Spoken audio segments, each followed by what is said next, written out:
ஸ்ரீமதே ராமானுஜாய நமஹா. தினமும் வைஷ்ணவம் என்கின்ற பகுதியிலே 6வது பகுதியாக இன்று ஒரு ரசமான அனுபவத்தை நாம் அனுபவிக்க இருக்கின்றோம். பொதுவாகவே அர்ச்சாஸ்தலங்களிலே நம்ம எல்லாம் ஆட்கொள்வதற்காக எழுந்தருளி இருக்கக்கூடிய எம்பெருமானுடைய ரூபத்தை பார்த்தால் நம்முடைய மனசானது அப்படியே உருகிவிடும்.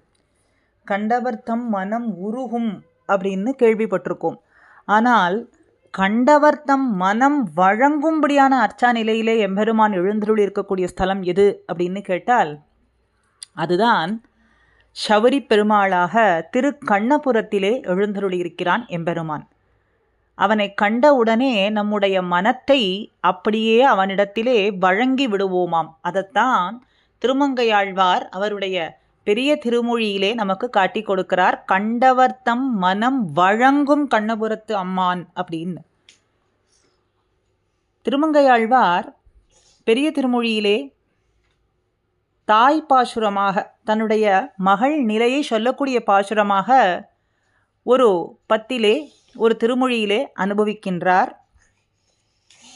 அந்த சௌரி பெருமாளினுடைய சௌந்தர்யாதி அழகையும் அவனுடைய சீலம் முதலான குணங்களையும் ஆண் பிள்ளைத்தனத்தையுமே இந்த பெண் சதா வாய் விருவிக்கொண்டே இருக்கின்றாளே, இவளுடைய ஸ்திரீத்தன்மையையும் பார்க்க மாட்டேன் என்கின்றாள், அவனுடைய ரூபத்தையும் ஸ்வரூபத்தையும் இவள் பார்க்க மாட்டேன் என்கின்றாள்.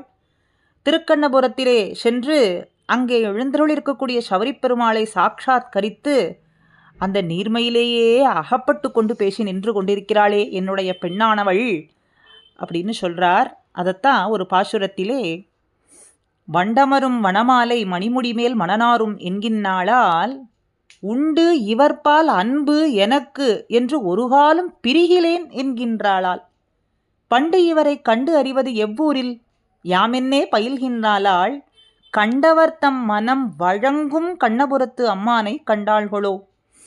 வண்டுகளானவை நன்னாக படிந்திருக்கக்கூடியதான திருத்துழாய் மாலை, அதை நன்னா மணிமுடி மேல் சார்த்தி கொண்டிருக்கான்.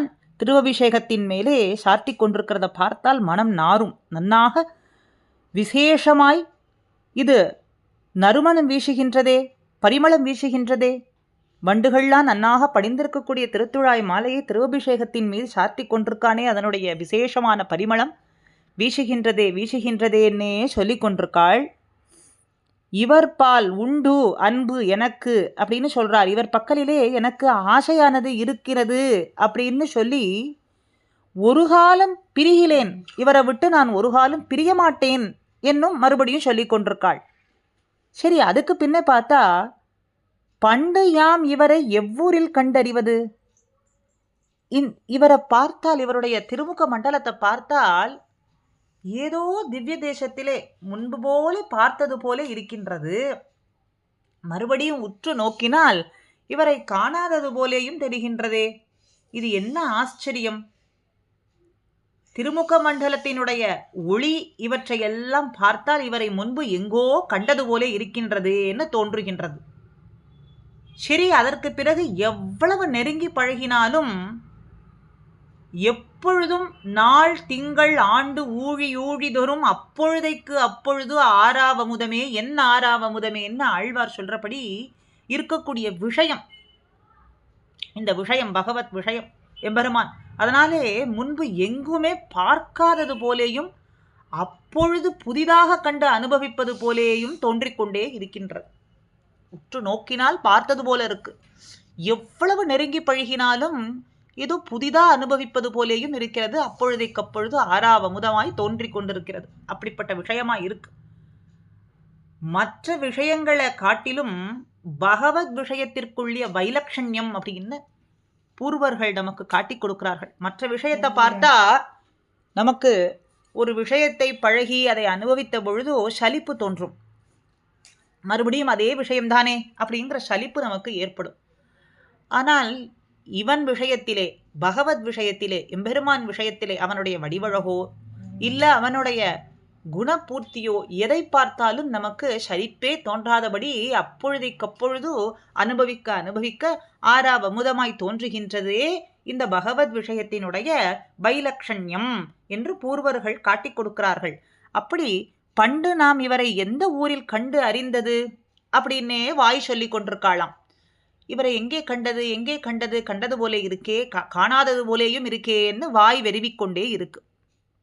அப்படிப்பட்ட பெருமாள் யாருன்னு பார்த்தால், கண்டவர் தம் மனம் வழங்கும் கண்ணபுரத்து அம்மானை கண்டாள்களோ. சபரிராஜனை சேவித்தவர்கள் தங்களுடைய மனசை சர்வஸ்வதானமாய் கொடுக்கும்படி அப்படியே கொடுத்து விடுவார்கள். இது என்னுடையது கிடையாது, இனிமேல் இந்த நெஞ்சு இருக்கே, மனசு இருக்கே, சிந்தனை இருக்கே, இது என்னுடையது கிடையாது.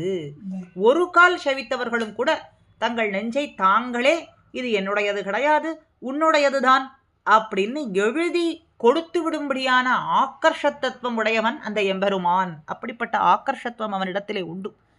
தங்களுடைய மனசை சர்வஸ்வதானமாய் கொடுக்கும்படியான சுந்தரன் சபரி பெருமாள் கண்ணபுரத்து அம்மானை கண்டாள்களோங்கிறது தான். ஆக இந்த எம்பெருமான் ஏஷ நாராயணகா விஷ்ணோகோ ஸ்ரீரார்த்த நிகேத்தனவகான்னு சொல்றபடிக்கு பரமபதத்திலிருந்து பார்க்கடல் தோறும் வந்து அதற்கு பிறகே ஆகதோம் மதுராம்புரின்னு ஹரிவம்சத்திலே சொல்றபடிக்கு கண்ணபுரத்திலே வந்து எழுந்தருளி இருக்கின்றானோ. இந்த உத்பலாதக விமானத்திற்கு அடியிலே எழுந்தருளி இருக்கின்றான். நம்ம எல்லாம் மோட்சத்தை கொடுக்கக்கூடியவனாய் எழுந்தருளி இருக்கின்றான்னு தனிச்சிறப்பு வாய்ந்தவனான பிரான். அதைத்தான் நம்மாழ்வாரும் சரணமென்ன தனதால் அடைந்தவருக்கு எல்லாம் மரணமானால் வைகுந்தம் கொடுக்கும் பிரான் என்ன அழகாக காட்டி கொடுத்திருக்கார். அப்படி ஒரு முறை கண்டாலே தங்களுடைய மனசையெல்லாம் அவனிடத்திலே கொடுத்து விடும்படியான எம்பெருமான் நமக்கும் அவனை நித்தியம் செவித்திருக்கும்படியான அந்த அனுகிரகத்தையும் பாக்கியத்தையும் நமக்கு கொடுக்க வேண்டும் என்று இந்த பதிவு. ஸ்ரீமதே ராமானுஜாய நமஹா.